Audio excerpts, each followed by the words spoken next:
back. We could get everyone to take a seat, please. We'll get started. That works.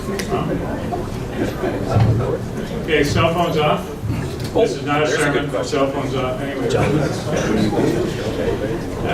Welcome everyone. It's great to see so many of the members out tonight. We only had 50 people registered, but I guess typical London, everybody just shows up when they feel like it. But it's great to see everyone. It's just another example of our club and the membership, and it's a membership that makes it tick. This past season, the golf and tennis involvement by all the membership was just exceptional. It's just been a great year, and I applaud each of you for making the club the best golf and country club in Canada, bar none. A bit of background. Back in 2016, the board and club membership went through a strategic planning exercise, and one of the items that came out of it was to readdress our long-term capital plan. And we had a bit of a capital plan with a lot of placeholders, but out of that strategic plan, we decided that we should become much more specific and focus on some items that maybe have been deferred over a period of time. One of these included the tennis chalet, and the other included the irrigation system, obviously. The tennis chalet has been renovated. It turned out just to be exceptional. And then turning to the irrigation system, we do have an irrigation expert in the room tonight telling me that our irrigation system was put in 1982, so it's well beyond its lifespan. But as part of that, the board asked the Golf Standards Committee to focus on the development of a longer-term plan for the golf course. We simply don't want to put an irrigation system in without knowing what the golf course should look like. And as we know, our mission statement for the club states that we will have an exceptional golf course. And part of the exercise is to make sure that we continue to have an exceptional golf course going forward. So the purpose of tonight is to bring the membership up to date and into the process and the planning. We're still at the conceptual stage. There hasn't been anything that's been finalized. So this is just the beginning of the process. There'll be no voting. No dates have been set. We don't have costs. So if you're expecting to get some answers on timing and costs, you may get something at a very high level, but there's nothing definitive at this point. So the focus of tonight is simply to focus on the concept and what we may get into. So I'd like to introduce our panel.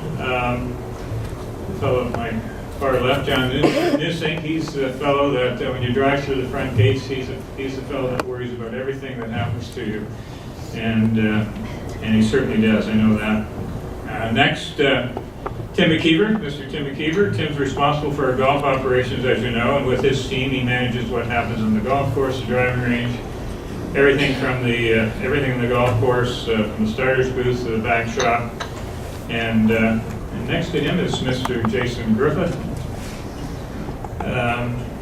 Jason probably has as many Twitter followers as Donald Trump. It's just he gets very active once in a while. Every time there's something going on the golf course, Jason gets his Twitter going, and you'll often see him on a piece of equipment or at the end of a shovel.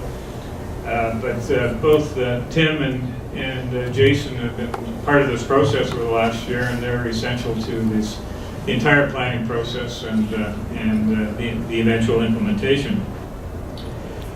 Next we have Dr. Michael. Sorry.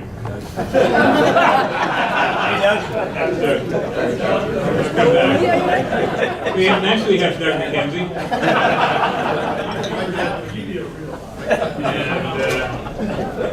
And Doug is going to. Doug's been. I'll come back to Doug. Beside Doug is Dr. Chris Hurdzan, and Dr. Michael Hurdzan is his father, or son, or reverse, whatever. And Doug McKenzie will introduce them a bit later. But back to Doug. Doug's chair of our Golf Course Standards Committee, and he's been leading this process over the last more than a year, along with the members of the Golf Course Standards Committee. And Doug and committee members, Golf Course Standard Committee members, on behalf of the board and membership, thank you for the time and time that you put into this. We've got a great committee, and we've got great leadership on it, and it's great to see these people pick up the challenge, because it's a big commitment. And Doug, if you could just teach me to hit a 2-iron like you, I'd like to set. So I'll lay out the agenda. Doug's going to introduce Dr. Hurdzan, and then they'll provide us an overview of their work to date and give us an overview of the concepts. And following their presentation, we'll take questions from the floor. A number of questions have been submitted already, and we may not get to them all, but the plan is that eventually we will. If you have questions afterwards, they can be submitted. We do have a website set up. Doug has worked on setting up a website, and it has an FAQ page that you can refer to, and we'll be adding to the FAQ page throughout the process going forward. And just if we be a little respectful tonight, we're going to try and, if you have questions, I'll ask you to ask a primary question and maybe a supplemental, but we want everybody to get their questions answered, so we'll try and limit it to maybe 2 questions each. So without any further ado, I'll turn it over to Doug McKenzie.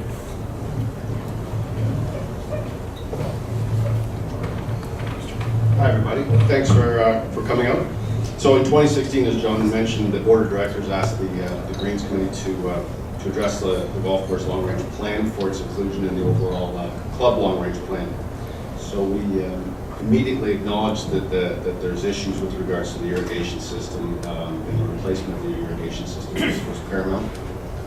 But as well, we needed to look at the bunkers. Bunkers needed to be addressed, help reduce maintenance costs on them, make them more playable. And other areas of concern were all brought up by the membership of the committee, which were short tees, a shorter course, green complexes, and different grass. The one thing that we recognized immediately was the fact that we needed to engage the architect. I think about 20 years ago, the club, maybe formally or informally, adopted the policy that nothing would happen on the golf course without the engagement of the architect. So we also acknowledge the fact that if we're putting in a new irrigation system, if there's going to be any changes in terms of course routing, you need to address that up front before you put $1 million or $2 million into an irrigation system, make sure that it's done effectively. So our first step was choosing an architect.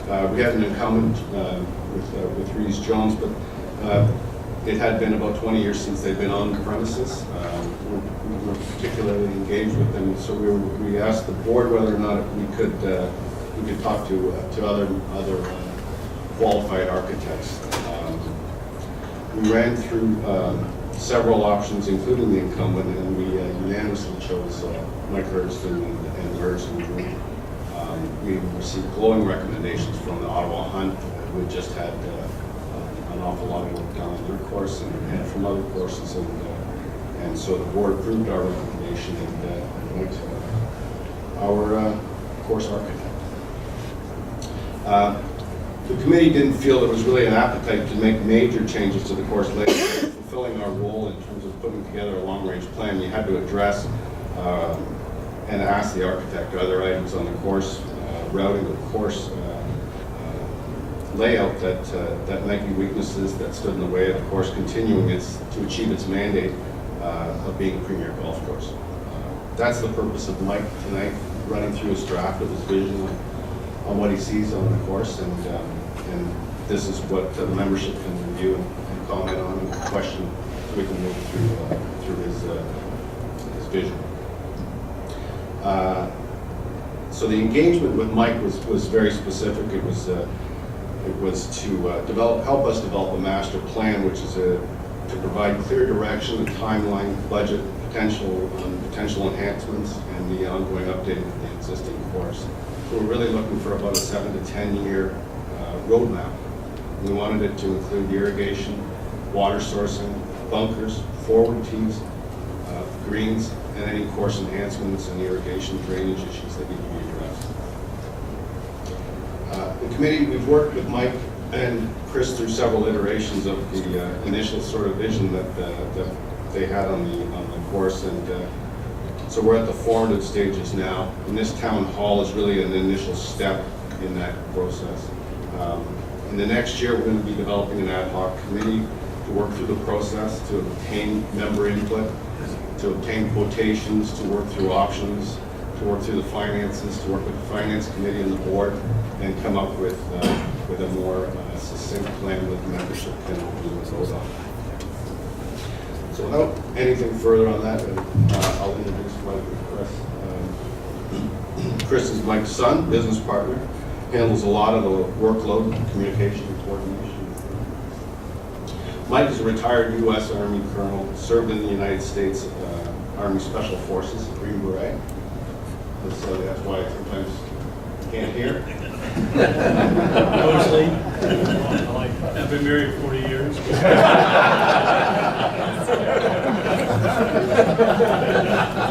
So he's a member and past president of the American Society of Golf Course Architects, and he's a recipient of the Old Tom Morris Award, the Donald Ross Award, and the Don A. Rossi Award, which is the triple crown of the architect profession. It's an honor he shares with only Jack Nicklaus, Arnold Palmer, Byron Nelson, Robert Trent Jones, and Pete Dye. He's designed over 400 projects around the world, perhaps most famously Erin Hills, which hosted the 2017 US Open. I'll let you Google the rest on him. There's plenty on him and plenty of books that he's written. So I'll turn it over to Mike and Chris to walk you through some of their visions on the golf course, and then we can open it up to questions. Great. Thanks, Doug.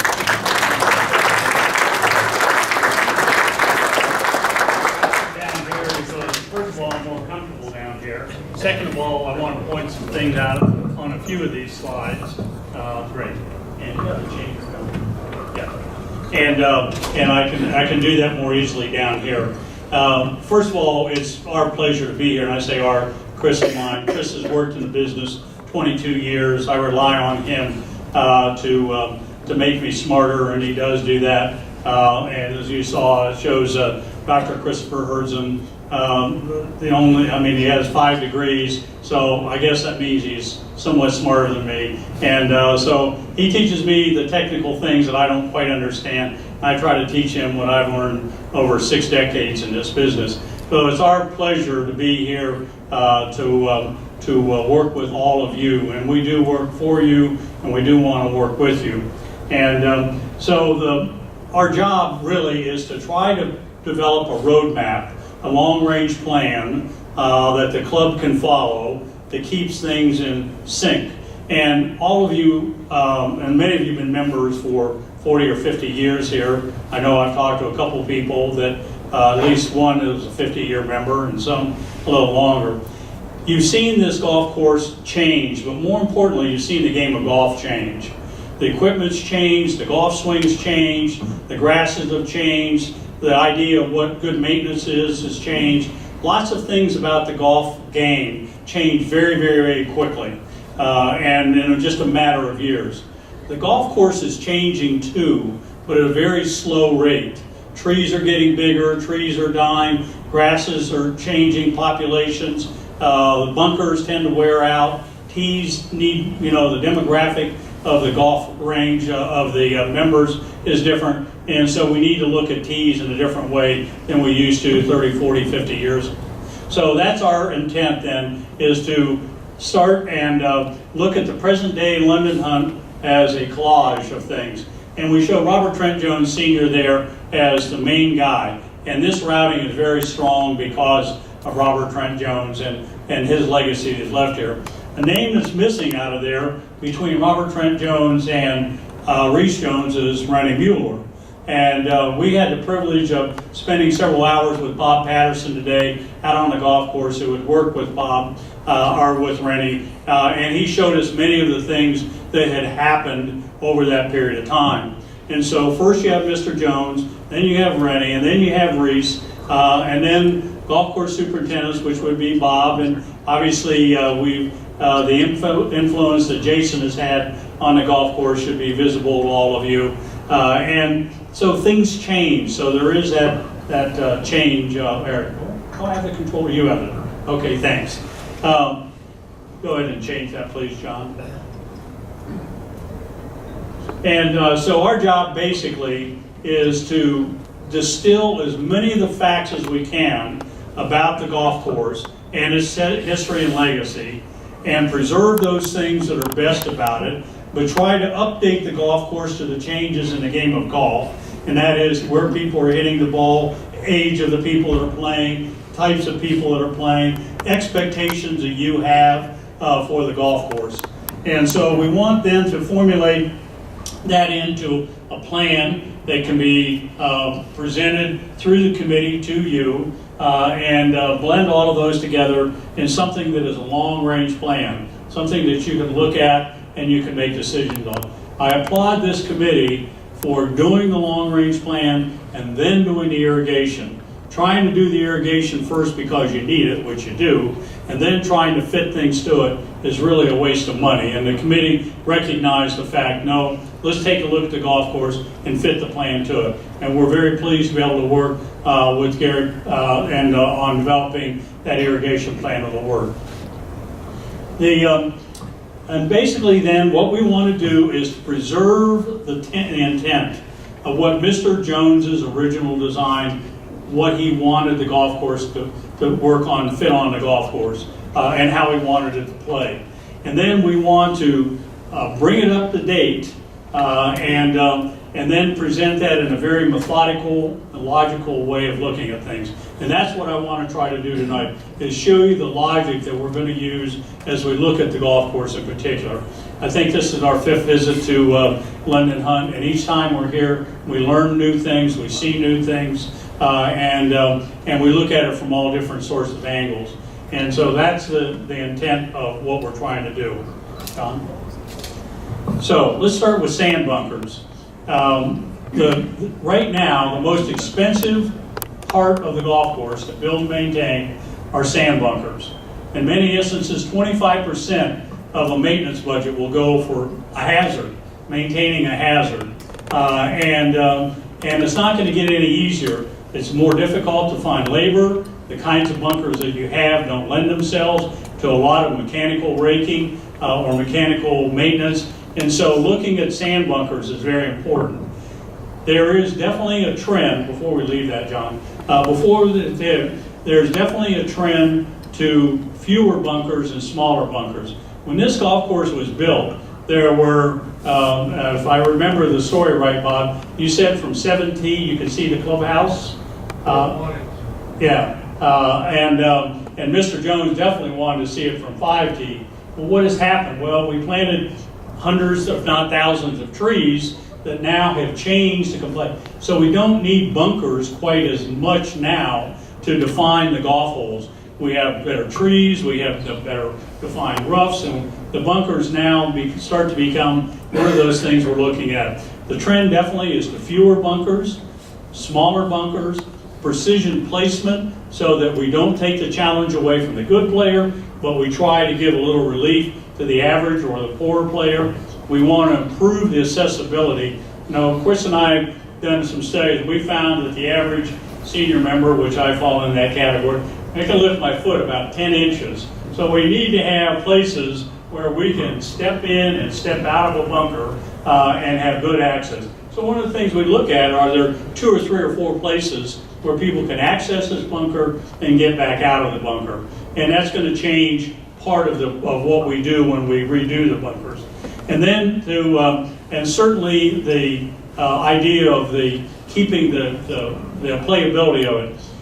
If we build these bunkers correctly, the amount of labor that it would take after a rainstorm to fix these bunkers is going to be municipal compared to what it is now. After the rainstorm at the member guest, was We that? had a few. Yeah. Rango matches in particular, we had. He had challenge. about 300 man hours went to put the bunkers back together. And that's 300 man hours that could have been spent somewhere else. And if we rebuild these bunkers and do them so they're accessible, they're visible, they're more playable, we've kept the challenge now, and they're easier to maintain because of how we're building them and the materials we're using. Now that allows Jason to take those resources and apply them someplace else. And so that's really a very big thing. So let's go to that next slide. As an example, we take this driving bunker on the right side of number 1. And we look at that bunker, and it is our opinion that, if I can get my little pointer to work here. All right. Bob, I may need yours, or John, I need yours. Thanks. Oh, wait a minute. I think we got back in action here. Okay, if you take a look at this bunker, actually the part that's most important is this back part of this bunker. So when we looked at this bunker, our inclination would be to take the back 1/3 of that bunker and keep it and rebuild it, lower the front 2/3 and grass that in, and then the bunker still serves the purpose of defining the target area as a separator to number 9. It still has a strong visual component to it, and somebody that hits the ball long distance or longer distance, that bunker is in play. But it is much more accessible and easier to maintain. So smaller bunkers, fewer bunkers, more playable bunkers that fit the pattern. When we look at the green bunker as an example, that's probably one of the most penal bunkers that I think I've ever seen, and especially on the first hole. And so we look at that and go, oh my goodness, that bunker, you need to lose. We talk about a working part of the bunker, and that's part of the bunker that's really closest to the green. And all this excess bunker out here really doesn't add anything to that challenge. If you want to challenge a good player, you put it closer to that green. So we talk about lowering the front, raising the floor, softening the sand face, and allowing that bunker to be there, but in a much smaller configuration. And so when we think in terms of bunkers, every bunker we go to, we ask, why is it here? How does it function? And how does it impact all levels of golfers? And then that's how we'll make a decision and recommendations to the committee. John, thanks. Tees. When Mr. Jones first did the golf course, there were not nearly the number of rounds of golf played as there are now. And there were probably not as big a diversity of handicaps as there are now. And so we want people to enjoy the round of golf. There are a few people that play competitively, but all of us generally play recreationally. We want to have fun, we want to challenge, but we don't want it to be over our heads. So typically a golf course today, a new golf course, will have 5 or 6 sets of tees. We'll try to get the back tees back as far as we can, to over 7,000 yards if possible. Forward tees might be as far forward as 4,000 or 4,200. Middle sets of tees right in that 6,000, 6,100 yards. So that's one of our goals in looking at all of your tee placements, is where can we gain a little bit of yardage if we need it, but more importantly, make the golf course more playable for other people. When we do that then, with a diversity of yardages, we can also develop more strategic options.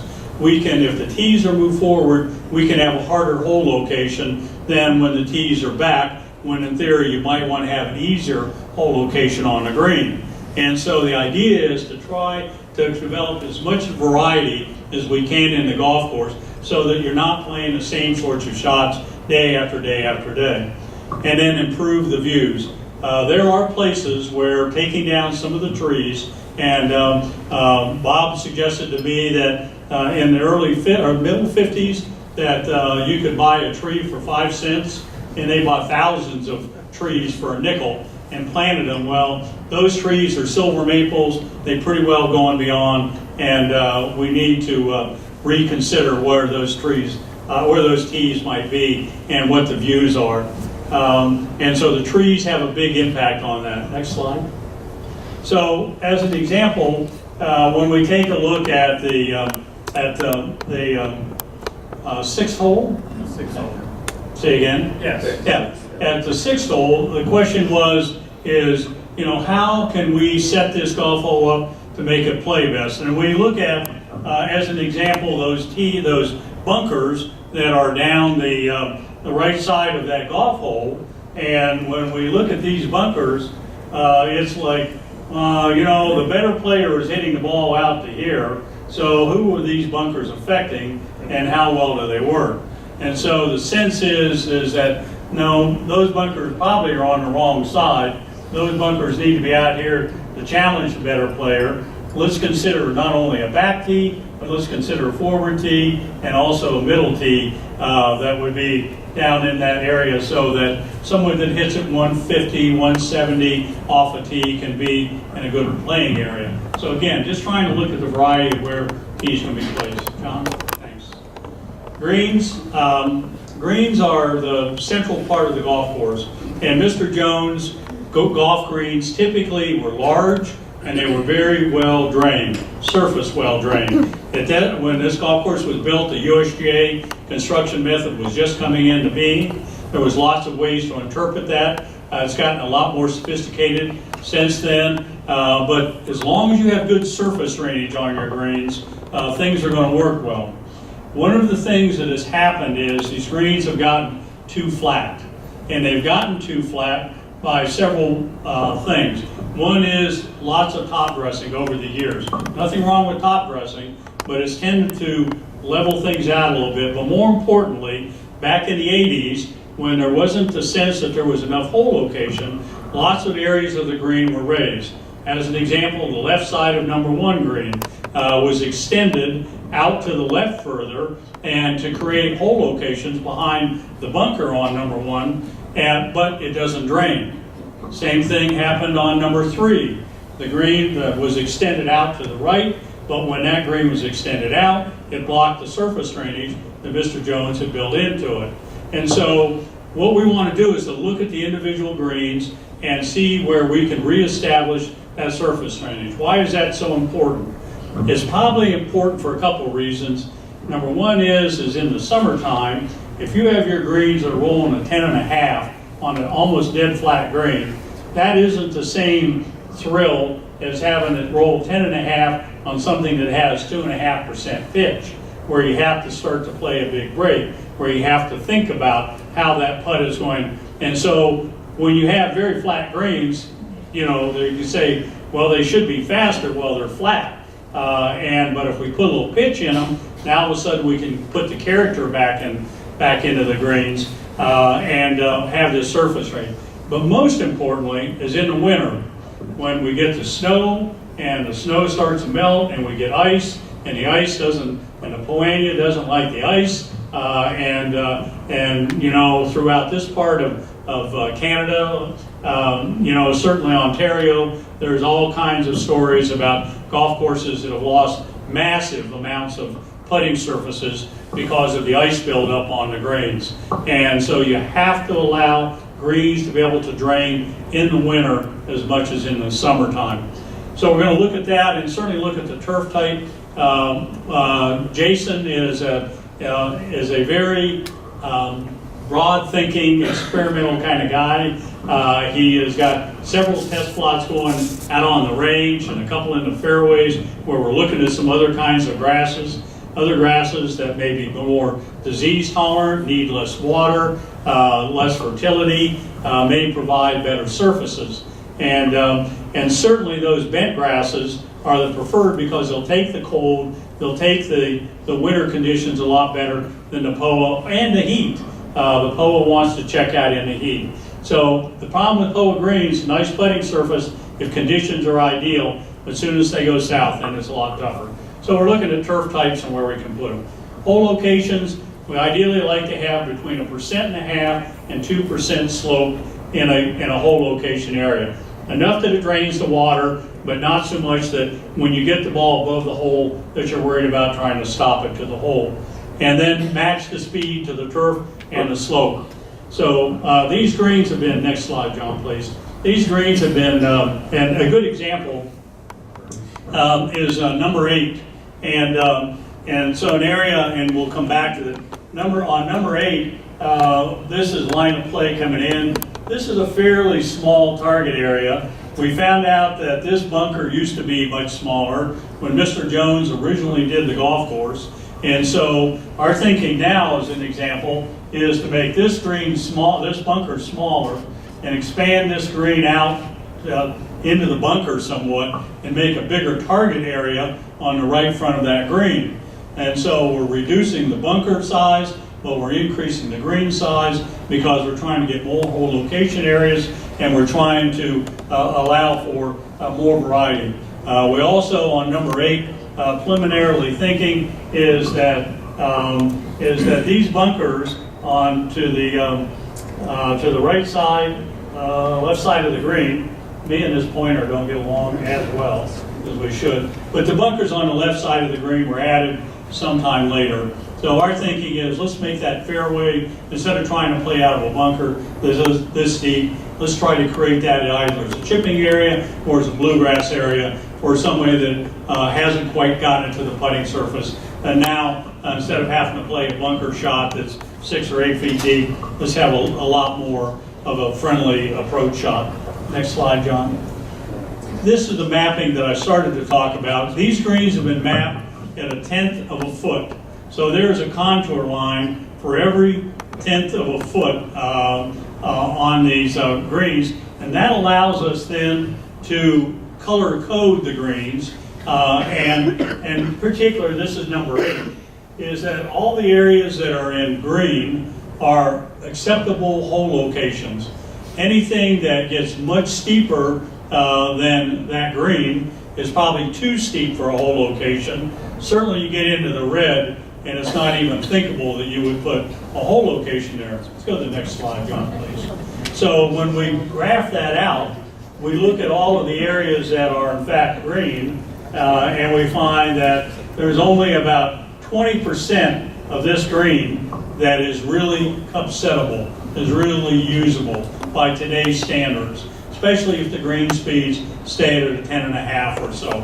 And so now we have maps of all of your greens. We can start to evaluate how do we improve the drainage and how do we develop more hole locations, more interesting hole locations that allows us then to adjust that to the green speed as well. Next slide, please. Trees, we talked about the overplanting of trees. Certainly, Jason has been a very active guy into working with the Ministry of Natural Resources, who are all the folks who... City of London in particular. Yes, and trying to map all of the trees on the golf course, and with the City of London as well, to map the trees on the golf course, decide their health, their age, their viability, and try to bring the tree planting into a more manageable condition. And so there's been quite a few trees have been removed. Well, why do we remove trees? We all like trees. Well, it certainly affects the health of not only the tree, but the turf. And the disease susceptibility of the turf that's in the shade, and shade is the big enemy of turf grass because the tree is so much better of a competitor for the nutrient and water. And then also the framing of the holes, trying to open areas up so that it feels more, you see more of the golf course, more of the undulations, and also to try to reduce the barriers to play. We want the golf course to play firm, fast, and fun. And there are some trees that got planted 40 years ago that are just simply in the wrong place. So we're trying to sort that out along with all the other things. Slide. The tree planting slide, I know this won't help you, but every single tree on this golf course has been mapped, and as part of an understanding of which trees we want to keep and which trees don't we need to keep, and how can we make the golf course more playable. Slide, John. Thanks. One of the things that we've talked about is that there's no question the Thames River is an incredible resource. It's also a liability of sorts when it floods in the winter and the spring, but it's certainly worth the visual aspect of that river is certainly worth trying to take advantage of as much as we can. I don't know that there is very many views that are prettier than standing on the back of AT and looking down at the Credit River. It is incredible. And so our thinking preliminarily is that why don't we try to get as much view of the Thames as we can, as many views of the Thames River as we can. I was thinking the Credit River, that's Devil's Pulpit paintbrush, but of the Thames. And so the thought was, well, let's look to see if the possibility of moving 9T over into the woodland to the right of the current 9Ts makes some sense. And so again, we're in early planning stages, but trying to get as many views of the Thames as we can is certainly high on the list. John? Fairway lines, typical fairways, 32 yards wide. Your fairways are really pretty good. They're hemmed in by trees in many instances. Jason has been just started doing some root pruning, and there is a machine that runs along the edge of the tree and trims off the roots that are creeping out into the fairways, tees, and greens, and are sucking the moisture and the fertility out of those turf grass areas. And so in trying to do good tree management makes perfect sense, and that includes the fairways. We ideally would like the fairways to be very generous and wide where most people hit the ball, but then narrow down a little bit where the better player hits the ball, but just as importantly to have some movement to it, some shape, some contour, and try to make the fairways fit the land better. I'll show you an example of that. Is number 14 is, our feeling was there's a certain reverence for those white pines that are growing in that low place right in front of the green that means they're not going to be touched by us. So, okay, we won't bother those, but it's really not a very fair golf hole for the average player. And the fact that who tends to hit the ball left or right, the ball goes a little bit right, now you're behind those big white pines and trying to play a difficult shot into that green is just not a fair shot. But there's plenty of room to the left side. So our thinking is let's move the fairway out to where those bunkers are on the left side, take down a couple white pines that are over there, and now we shift the play line over so that the average player can play to the left. They're going to end up in what's now the right rough, or left rough, but that'll be the middle of the fairway, and now you'll have a little more clear shot into that green. But the long hitters can now take it over that bend in the fairway where we're showing that new bunker, and if they can carry that bunker, it'll take them down into the bottom. So there's where we're talking about how can we adjust some fairway areas to make the golf hole play more interestingly and more quickly. Thanks, John. Water, again, water is your best asset, and it's also a big liability. So we're looking at the shapes, the depth, the margins. Where are they? How does it come into play? As an example, the pond on 2 and 4. Those ponds at some point need to be cleaned out. There's a lot of leaf accumulation, a lot of materials that get washed in there.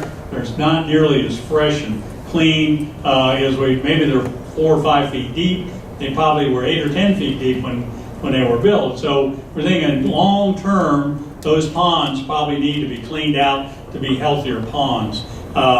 But also, how does it influence the play on the golf hole? And a prime example of that, in our opinion, was number 10. Slide, John, thanks. Is that was just a purely penal golf hole that the average player has no hope unless you compare to the water of getting there, or laying up in front of the water and a little pitch shot over. So our sense was initially is let's make that pond a little smaller on the right side. Let's take those armor stones that are that are defining that right edge. Let's move them over to the left edge. Let's put some fairway on the right, and let's move some of the green on number 10 close to the water on the left. And just by moving those stones over, moving the green over, now we've given a little more fairway on the right, where the average person tends to miss the ball. Just a half a fairway, but 20 yards is better than what you have now. But certainly we've taken none of the challenge away from the better player who wants to try to get home in 2 or to play to the left side hole locations. So there, we're making the hole actually play more friendly for the average person, but we're probably increasing the challenge for the better player. All of that has been rolled up into a tentative master plan that it's not even tentative. It's just it's a vision. I like that word that John used, and vision, because it's not even a really true concept. This is our initial thoughts, having looked at the golf course for as many hours as we have, as many times, and trying to make some suggestion to the committee how we're thinking and get them involved as well. So part of that process tonight is at this town meeting is to get input from you to give us, to ask your questions. Hopefully we'll give you a good, clean, concise answers. And if not, we'll make sure you do get those answers. But also, if there are suggestions or things we need to look at, we're open to that. So, slide, John. That's perfect. Chris, what'd I miss? A whole lot. All right. All right. So with that, we'll open it up for the questions. And if you'd be kind enough to come up to a microphone, that would be great. And between Chris and I, we'll do our best, or Jason, or all the resources, maybe Bob, if he has some, can help us, or Tim. So we're open for questions. Doesn't matter how tough they are. Yeah. Let me first thank the committee for what they've done to get us this far. It's a very thoughtful process, whether we agree or disagree. I really appreciate the effort. But my question is really directed at some of the bunkering, and in particular, the idea of going smaller, particularly lengthwise. As I understand the concept, it is, look, make it a little bit easier for the better player, or harder for the better player, keep the front third, back it off so that there's some space there that's not getting used. I understand that. Our club's fairly friendly. We have long tee decks. So what tends to happen is, rather than necessarily tee appropriate play, you've got members who would probably by distance usually play golds. They'll move up to blues, and the guys who should play whites will move back to blues.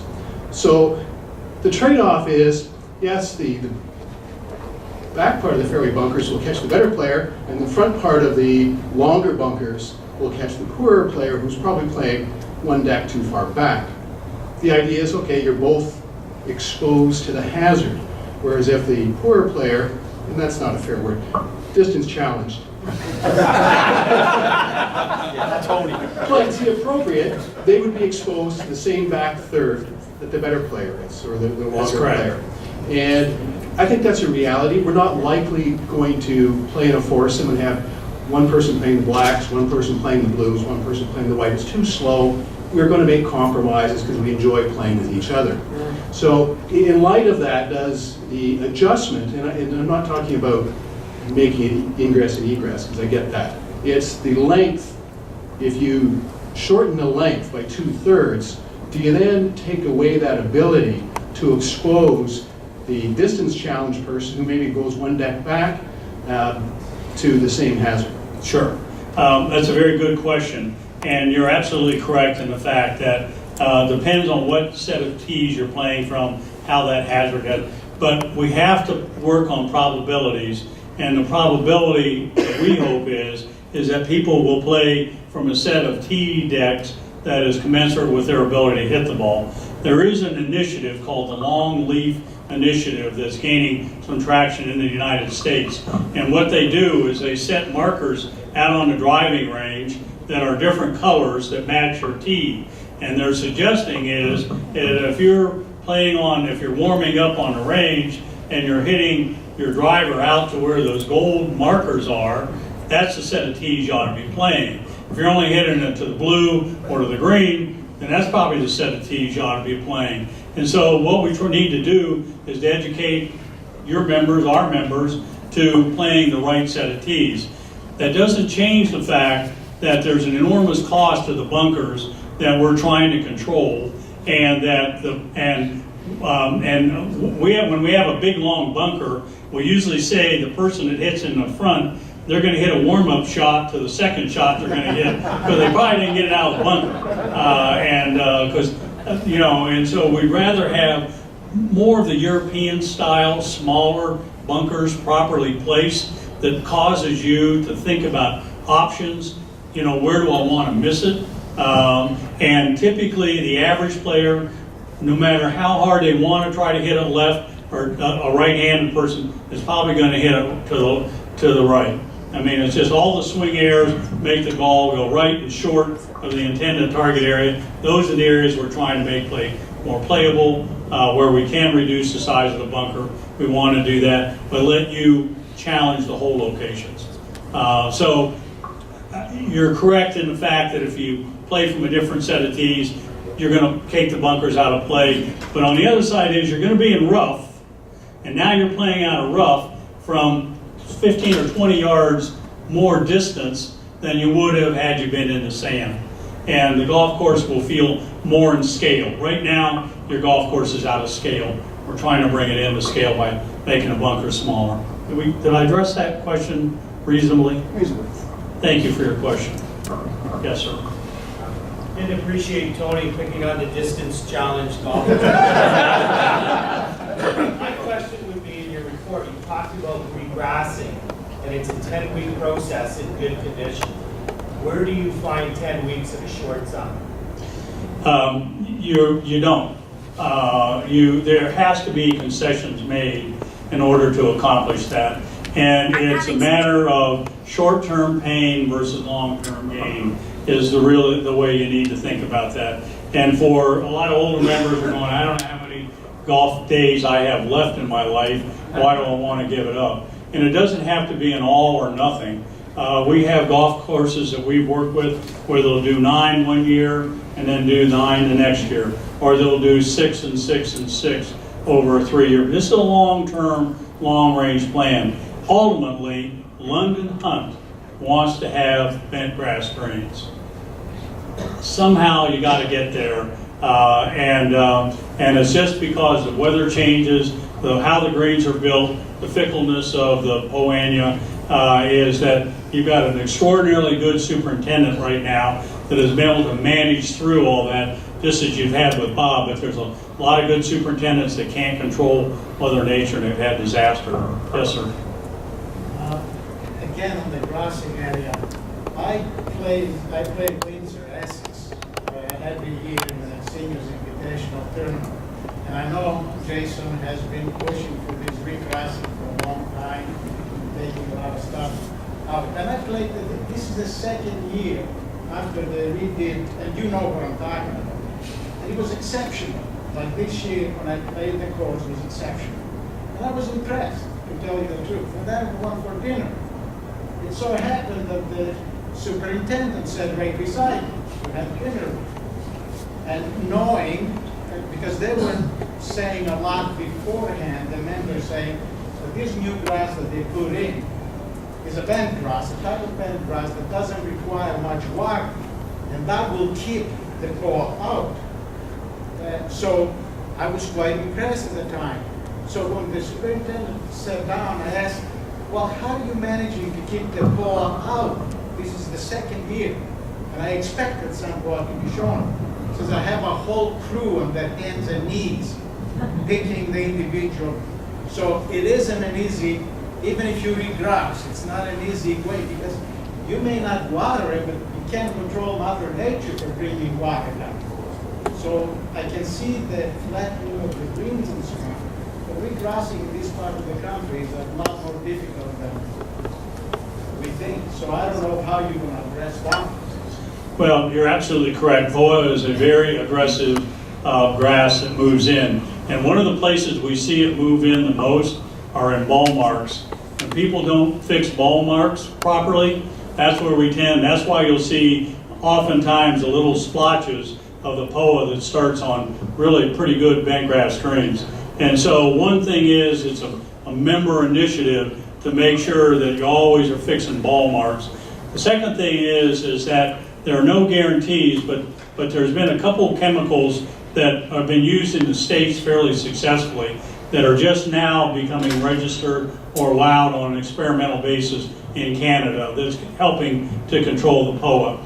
The third thing is that we hope that if we use these newer grasses that are more competitive against the POA, and if we can keep them dry, then we've got a much better shot at it. There's no guarantees. I would suggest at Ottawa Hunt, we did those greens 5 years ago maybe, and for the most part they're pretty clean, even without having the better chemicals, and a lot of it's just keeping the golf a little bit firm, the green a little bit firmer, and a little bit more less friendly to POA. Let me tie into that.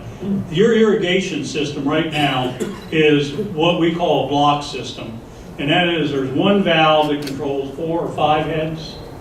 Minimum 3 on the greens. Minimum of 2 or 3 on a green. All right, 2 or 3 on a green. So that means if Jason has a portion of a green over here that's getting dry that he wants to water, in order for him to do that, there might be a portion over there that doesn't need any water, that now we're going to have to give water because that's the only way we can water this, or you have to put a man out with a hose and do hand watering.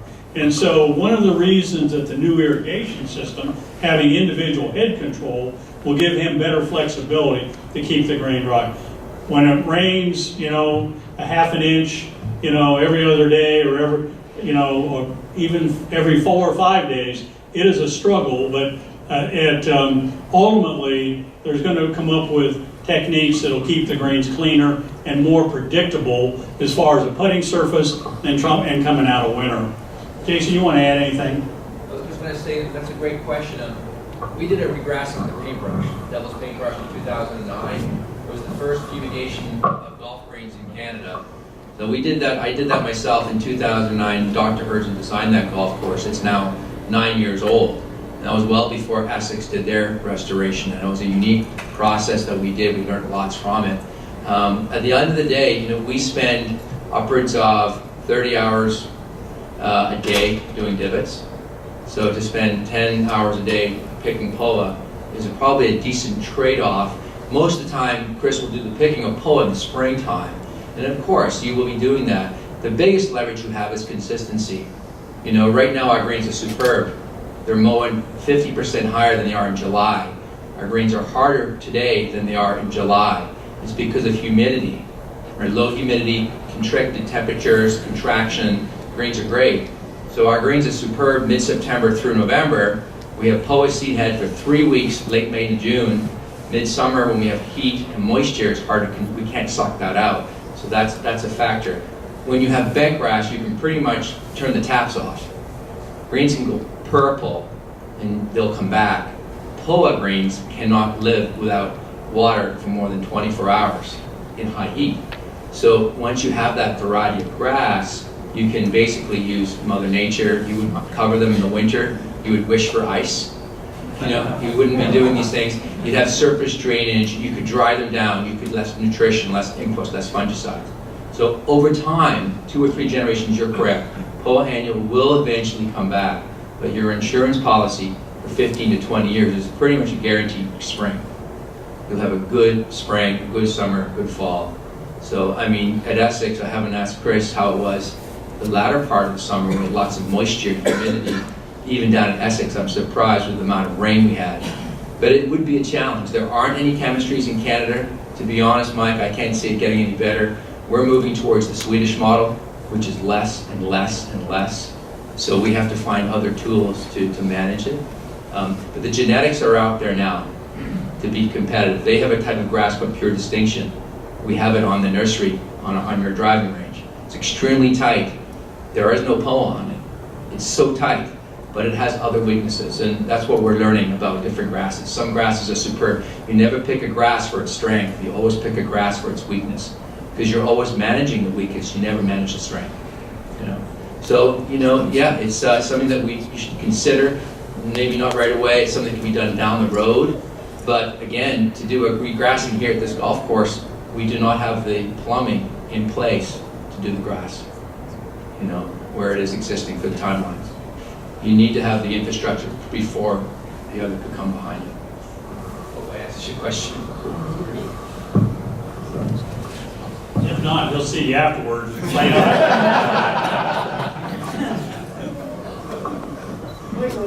if I may. Yes. I had the pleasure of meeting you earlier and talking about the fact that the new irrigation system being able to control the actual heads and the units and the fairways. Can't hear you, Don. Well, we've lost our 20. Stand up. Yeah, but we've lost the 20 and 25 yards of run that we used to get because of the irrigation system. Is that correct? I would say the biggest advantage to an irrigation system is on your big acreages. You know, there's a young man sitting in the front right, Brent McDougall, my assistant. You know, the last 4 years have been fantastic. Brent can carry a hose every day. We water by hand on these greens. We don't use your sprinklers very often. Even with a new system, we would use a sprinkler head limited. You know, but on your fairways, to your point, that is where the advantage is. That's the advantage. We spend 30 million gallons of water annually here at Pond Club. Most of that is to the fairways and rough. So, for example, on number 5, current top and bottom 5, all our sprinklers are paired in tubes. So if there was a dry spot on the top of the fairway, they're linked inseparably. If we need to water that, the bottom of the hole gets watered at the same time. So to keep your fairways consistently drier, we don't have a chance right now. You know, so if you had single-head control, you only have to water 1 or 2 free sprinklers on a fairway at a time to get it dry. We don't have that option currently. Okay. Well, that's what we're. 32 acres of water. Yeah. Well, that's what some of the older players are missing, is that 20 to 25 yards of run. People here should know the reason for it, because everybody's complaining, but that's why, because you can't control the watering on the fairways. Sure, and to your point too, it's not just the water. I'll be honest, we water your fairways not very much. We might water the fairways 8 minutes a night. So because of our limitations with the permitting and the infrastructure of our piping system, we're only allowed to take 600,000 gallons in a 24-hour period here at Pond Club. This is not much water. A lot of clubs will burn through 1 million gallons a night. We go through 500,000 maximum. So to water your fairways, we might water them 8 minutes as default, which is nothing. 10 minutes is about 1/10 of an inch. On a hot day, you'll lose 2/10 of ET, evaporation. So we only replace 50% of what we lose to the environment. And in the morning, Brent and Dad go down each hole and put on each station before you play. To save water, to save hydro, to keep your conditions firm. But back to the species. The more bent grass we have, turn the taps off. You'll get 100 yards extra. But we have Poa annua, and Poa, this is true, Poa needs water. You know, traffic, our edges, our entrance points, our golf cart traffic, we never say no to golf carts. All right. So we had a lot of rain this year. Our soils compress. All right. And so where we've got traffic, we have more Poa. All right. And so if you have more bent grass, you're going to get dry them out. Let them go purple. Let's get anthracnose. You know, we can use less chemistry, firmer golf course, but it'll be more of a browner golf course, but we can control our inputs better. Thank you. Yeah, so you're familiar with Oxford Street that you came in on to come into the golf course? Sorry. You're familiar with Oxford Street that the golf course is on? The main road oh, yeah, that came... Exactly. Right. And I don't know if anybody talked to you about the Oxford Street Bridge. Yes. That if you look at your drawing up here, right, on the very upper left-hand corner, yes, is the Oxford Street Bridge. Right. And of course, underneath that runs the, is it the credit? Yeah, Thames River, right. right? And the Thames River is flowing from left to right around that bend. Right. So the Oxford Street Bridge was put in by the City of London about 10 years ago. And since then, there has been a significant amount of erosion at the very top of your drawing along the 11th fairway, especially when you hit from the tee to where the ball would land in the fairway. That area has eroded all the way along 10, mainly around where the green is on 10, along the fairway at 11. And if you saw an aerial from 10 years ago or 15 or 20, and I would hope, Jason, you might have that. If you pulled out that aerial, I think you would be shocked at the number of trees that we've lost along that river, edge of the river. It's my theory that this is because of the bridge redirecting the water, in addition to some pretty heavy rainfall springs, where this year we had the 11th and 10th fairway totally flooded. But we're having a lot of erosion. We've lost an enormous number of trees. If you could see that picture 20 years ago versus today. And so what I'm wondering, and what I didn't see in your plan, is what are we going to do about that erosion? Because my theory is that what's changed in the last 20 years is that we're about to lose the 11th fairway. And that we're going to have to go to the left, and we're going to have to rethink where that fairway goes. If you looked at that picture 20 years ago, the edge of the right edge of the 11th fairway today versus where it was 20 years ago, I would say we lost about half of the ground between the fairway and the river, and a lot of big trees. Well, that's certainly an engineering thing that we'll look at. And here's our initial response, and looking at that, is that a couple things have happened. One, there's a lot of development that's taken place, a lot of hard surfaces, a lot more water is getting faster into our streams and rivers in general than ever before. And so we're not going to expect any less water coming down the Thames than has been in the past. But that certainly might be part of the reason for that. Secondly, in looking at that, we believe that the 10th fairway drains more effectively than the 11th fairway. And so part of our initial thinking is to look at that sandbar that's along the 11th fairway and lower that a little bit so that the water gets in easier and gets out easier along there. Because what's happened is the erosion upstream comes across and drops it on the golf course and is building up a sandbar that's right along that right edge.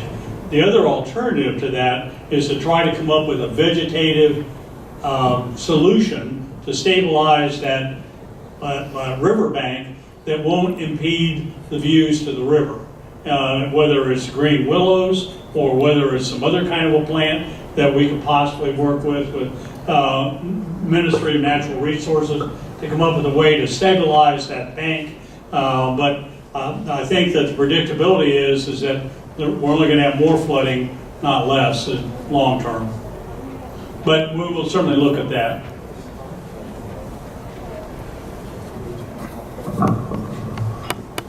Thanks, Sean.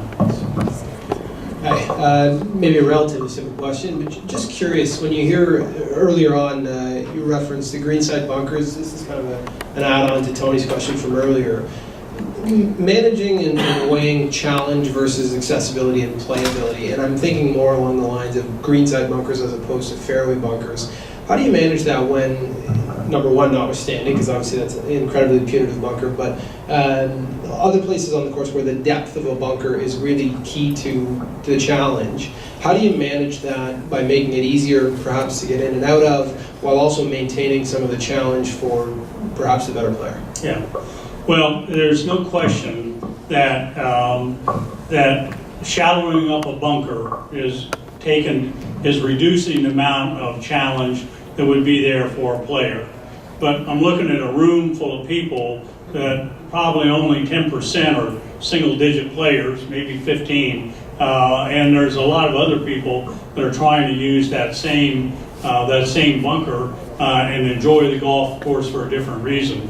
So what we try to do, I'll try to give you this answer, is we try to keep the challenge based on those certain hole locations. And really what we prefer to do is to create options rather than just, let's make it harder by making the bunker deeper and steeper and, you know, and softer so the ball will bury. And that's not what we want to do. We'd rather try to put two smaller bunkers in, or three smaller than one big one that takes up less sand area, but accentuates the challenge a little bit. So we're trying to think our way through where are the good players tending to hit the ball, and how can we give the average player the benefit of having a more playable, consistent, easier to maintain, accessible bunker. It's a balancing act. But our goal is not to make the golf course. You've got an extraordinarily difficult golf course now. We're trying to make a more diverse, playable golf course. You know, when they rank golf courses, they don't subconsciously. They may think about how difficult it is, but it's playability, and that's playability for the broad spectrum of players that we're trying to handle. Yes, sir. Have you looked at what the impact of the slope will be when you do these changes? We'll just talk about playability. That's one thing.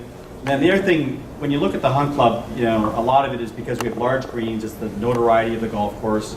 It's what we're known for. And by shrinking a lot of the greens and making them different, are you really going to change the contour and the difficulty of the course?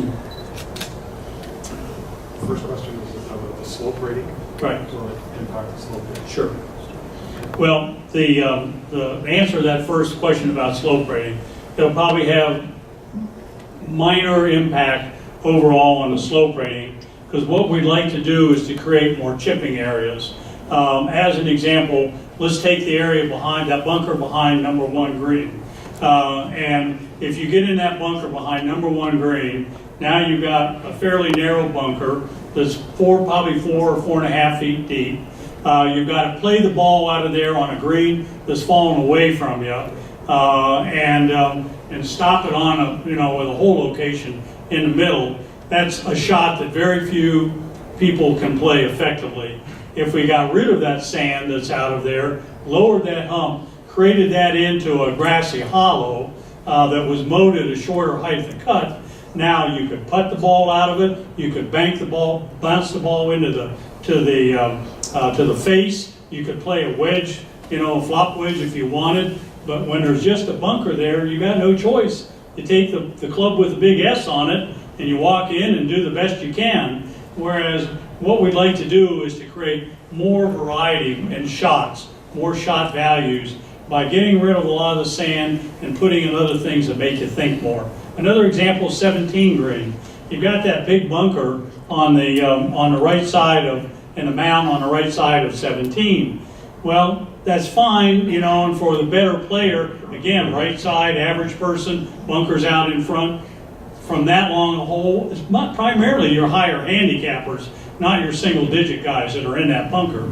So what we would prefer to do, if having that choice and approved by committee, is get rid of that bunker altogether, take and build that mound so that a little spine of the mound comes out into the green to separate back from front, and put fairway up on that mound so that an average person could bounce the ball off of that mound, play the ball up onto the mound, but yet it protects the hole locations behind it for a long player. That's what I was talking about when we try to get we're trying to get defined target areas that challenge the good player, and we try to get 20 to 25 on every green, 20 to 25% of the hole location on every green that'd be, yeah, that's a hard hole location, and to get 75 or 80% to go, you know what, that's a fun hole location. And so those are the kinds of thinking that go on when we do the bunkering and the bunker adjustment. Just try to create variety for more different kinds of shots rather than just sand shots.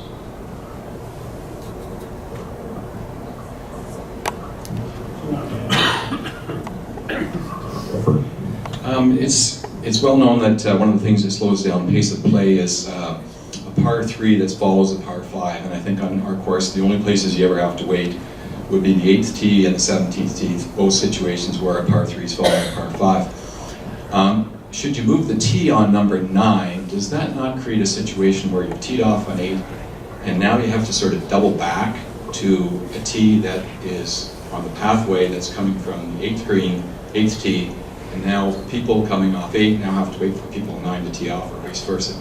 I mean, the pace of play, things flow very nicely off the 8th green right to the 9th tee and away you go. Would you not be concerned about pace of play by relocating that tee in addition to taking down about 400 trees? There's no question that it'll take you a minute or two longer to go from 8 green back over to where we're proposing a tee on 9. So yes, there is a minute or two that is going to be, there's no denying that. But you're going to stand on the edge of the Thames River and you're going to be playing a shot into a fairway that now receives a left or right shot much better than the tees that are there now. And so to me, it's a better golf hole because it's more exciting. It's visually more exciting. It's going to be more receptive for the average person. We can take those young assistants that work for Tim and all of a sudden now they have to play a different kind of a shot than they're playing now. And so it becomes a little harder for them because, so yes, it does add a little bit to the pace of play, but that's probably a good compromise in my opinion. You know, and again, it's up to the committee, but we certainly need to try to capitalize wherever we can on the awesome views that the Thames gives us.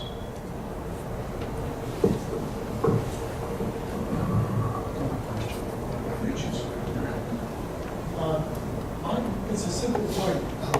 When I played out west, there was one course in particular.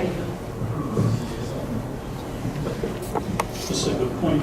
When I played for a while out west, there was one particular course that had 2 extra holes, and they would take certain holes out of play and then open them up so that you had 18 holes. Now they weren't ideal always, but they did satisfy the members for having 18 holes always and still allowing someone to work on the greens or the fairways, but particularly the greens. And so you weren't frustrated by playing only 16 holes or whatever it was. But one of the resolutions was if they had pole problem, they could deal with it by closing the green down and thus have this extra hole. I know property is a valued thing here, but I suspect that given what we have, we might be able to consider it.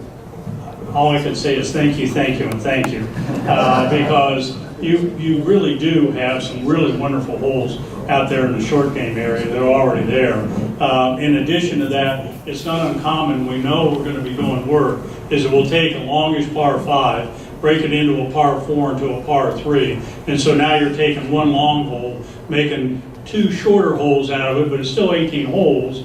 And now you can take one hole out of rotation. It's just a matter of good planning. And we understand about inconvenience and members. You guys are paying everybody's bill here. And so the last thing we want to do is make our customers upset with us. But yet you hired us to try to give you a better golf experience. And so those kinds of ideas are really, really welcome. And again, you have a phenomenal practice facility on this, maybe one of the best we've seen that hasn't been recently created because of your range and because of the short game center that you have there. And there's probably a couple holes that we could use in that rotation that would work very well. So thank you.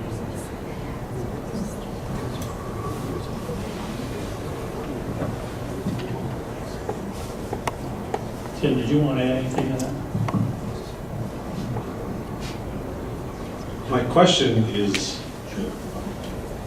Rob, just as you were talking about what your commitment might be to the golf course and our commitment to you, I recall from our previous experience with an architect that we seem to be locked into certain things.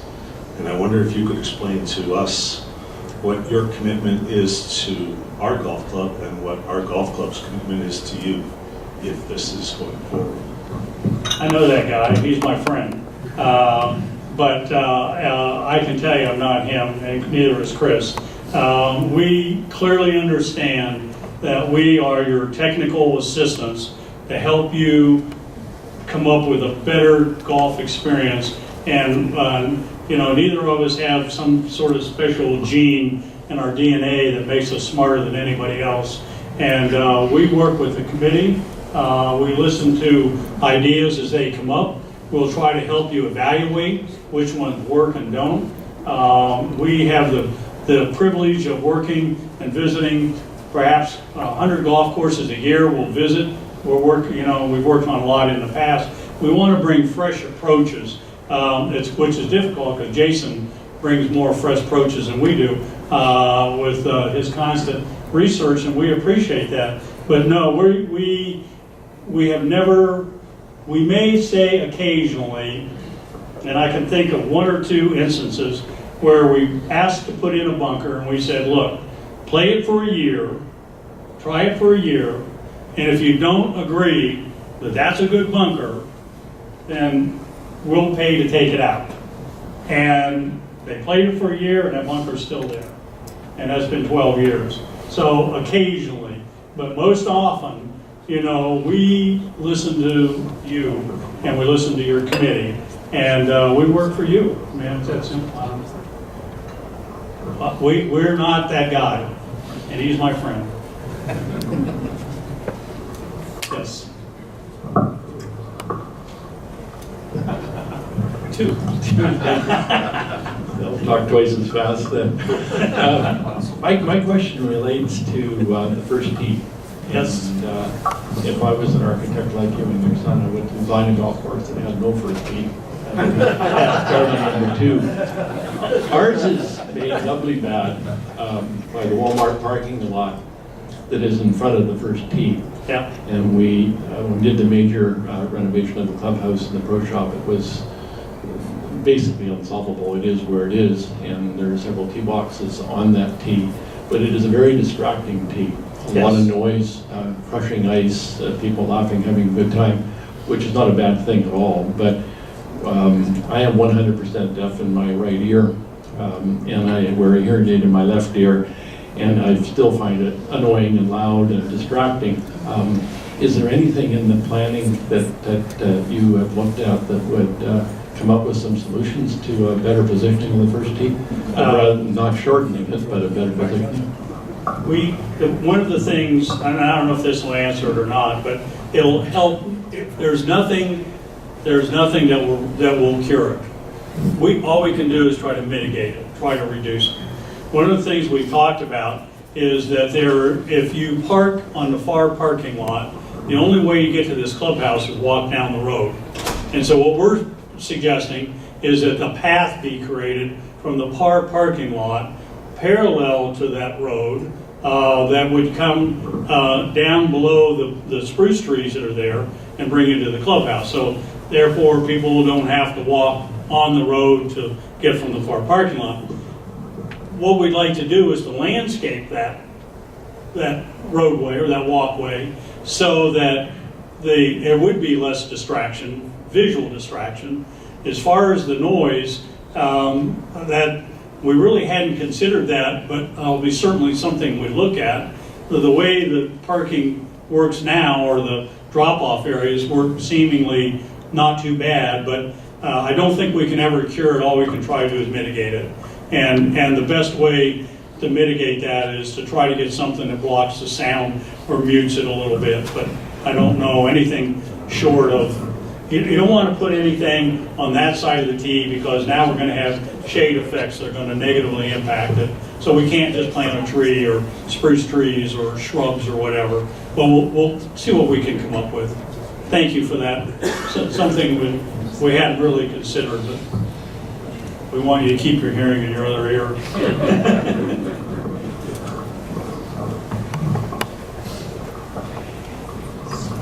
Thanks again, everybody. This has been fascinating. I've learned a lot tonight.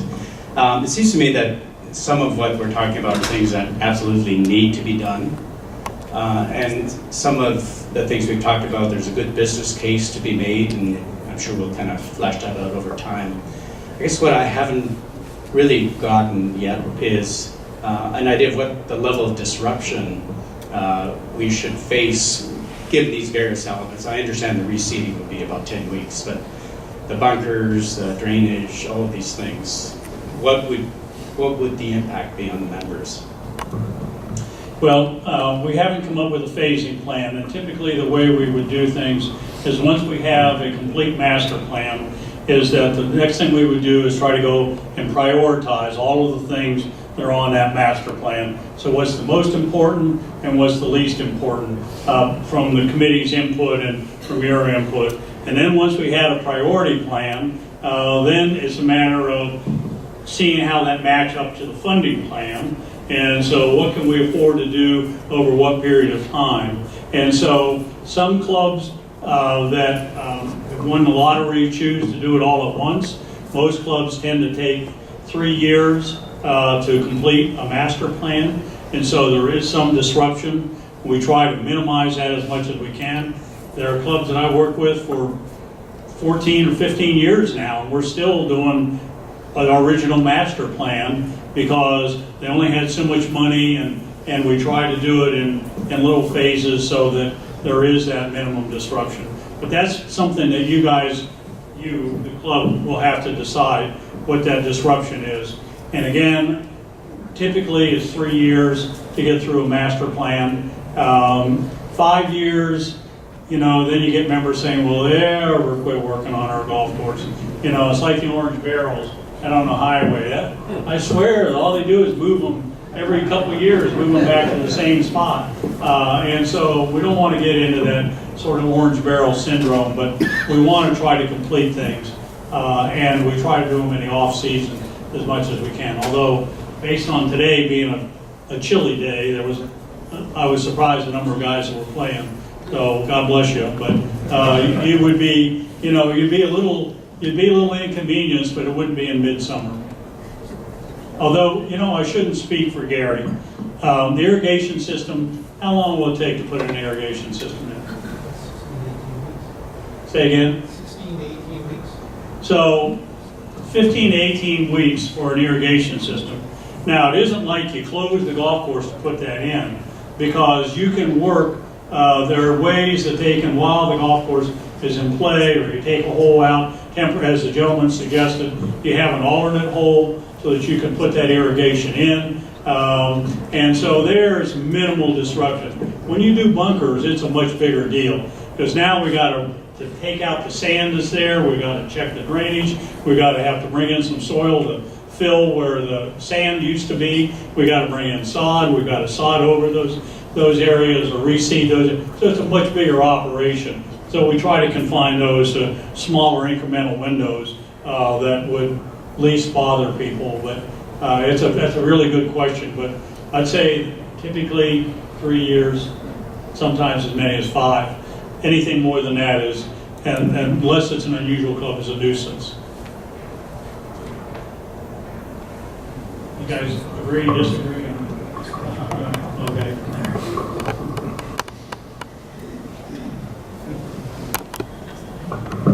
Just a question. If we moved forward with everything you've talked about tonight, regardless about the other things you're going to consider, and depending on the number of years it took, would you classify this as a minor, medium, or major redo of the London Hunt and Country Club?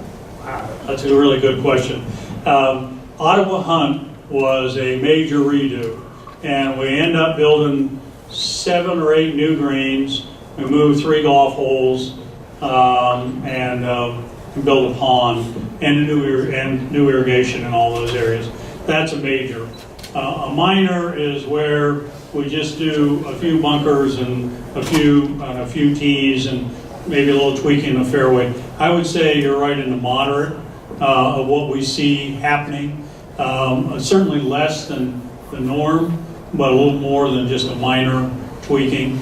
The irrigation system just has to be done. And then right on its heels is drainage.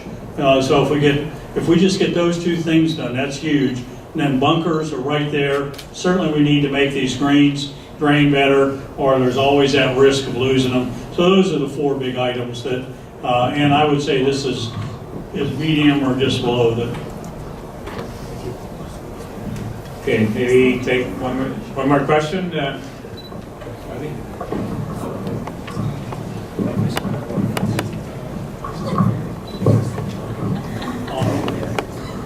It seems like the irrigation system is a major concern It is. for everybody, and I'm just wondering if we're gonna spend all the money to put new pipes in, and with the City of London, with the Thames River, where will the pond, will there be a pond built? I'm assuming probably on 16, the swamp, or 4. And if that's the case, can you build an irrigation system and not make the plans for the City of London saying, hey, we're gonna cut the water off? And if that's the case, where will that pond go? Well, thank you for that question, and I'll try to best if you guys haven't. We looked at the pond making the pond on 4 larger, and it needs to be cleaned out. That's kind of a trashy looking pond at the far end. I mean, you got a lovely golf course, and then you get, I don't know what. As far as the area over on, I sound like Donald Trump now. It was awful. Oh, no, it was just awful. And we looked at the area over on 16 to the right of 15. I think we would have major permit issues. That's a pretty well-established wetland. However, you do have a wonderful potential location to the left side of 14 in the trees that are there. So as we think about 14, you've got that little depressed area on the right of the fairway up towards the green. You've got those couple of white pines that everybody cherishes. And then the fairway area, just outside the fairway area, is this big depression in the middle of the woods that's very close to the Thames River. So you'd have a small delivery pipe, a shorter delivery than trying to pump water out to 16 or to 4. It is be relatively hidden. There's enough natural topography that we could probably get a week or 2 of water, maybe. The future actually with golf course reservoirs, they call them transfer wells. So the need to store 3 weeks of water isn't the future. You're going to occupy 3 acres of land that you own that would be a hole that one day if you ever decided to partition that, you're not going to sell the hole, so to speak. So it's a massive cost, and the long-term maintenance for a large reservoir is prohibitive. Well, I had a conversation just yesterday with the golf course in Michigan, with Crystal Downs. Crystal Downs is a top 20 club in the United States. They had similar issues with irrigation.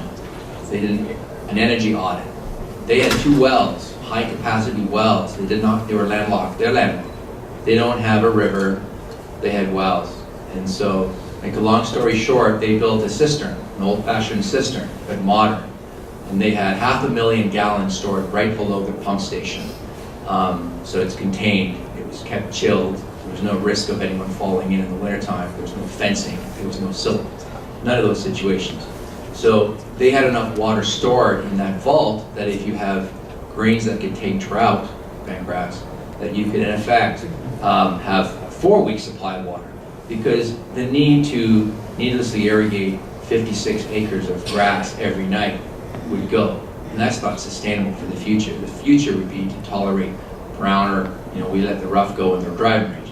So the rough would become browner, the fairway would become browner. So you would just go as long as you can. So you prioritize. So you do not need to have no offense, Gary, a Hamilton Golf and Country Club size reservoir, right, for the future. That was expensive. Gary is working there too.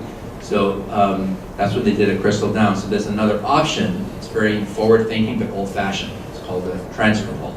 So there would be a pit, in essence, that would be dug. No one would even see it. So there's another option that's very unique that has so many benefits to the future.